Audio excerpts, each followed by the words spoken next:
Para pecinta cerita digital, 992 triliun bukan sekadar angka statistik.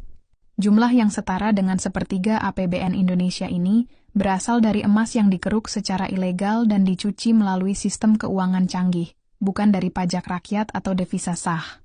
Temuan PPATK periode 2023-2025 mengungkap adanya negara dalam negara yang menjalankan APBN bayangan. Sistem ini bukan dikendalikan oleh pemerintah, melainkan oleh sindikat kriminal yang mengoperasikan modus pencucian uang bernama The Golden Laundromat. Para sindikat menggunakan teknik zombie mining.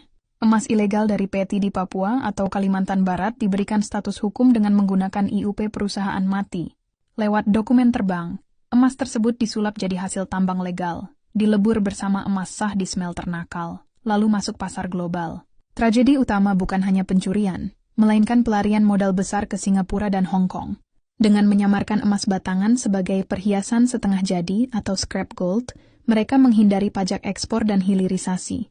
Ini adalah kejahatan finansial hijau yang meninggalkan kerusakan lingkungan, limbah merkuri, dan lubang tambang di Indonesia. Operasi skala ini tidak mungkin berjalan tanpa dukungan. Dibutuhkan alat berat, bahan bakar subsidi, dan logistik lintas pulau. Ada indikasi dana masuk ke oknum aparat, pejabat daerah, hingga dugaan aliran ke keuangan politik. Ini juga menimbulkan pertanyaan tentang kegagalan mekanisme KYC di perbankan nasional. Apakah karena sistem tidak mampu, atau ada kebutaan yang disengaja? Bocoran data PPATK ke Kejaksaan Agung adalah sinyal politik bagi pemerintahan baru, terutama di tengah kebutuhan anggaran untuk program seperti IKN dan makan bergizi gratis. Publik menanti apakah Kejaksaan berani menyentuh pemilik manfaat terakhir, atau hanya menangkap operator lapangan. Jika dalam 3 bulan tidak ada nama besar yang diadili, temuan 992 triliun ini hanya akan jadi bukti kegagalan penegakan hukum.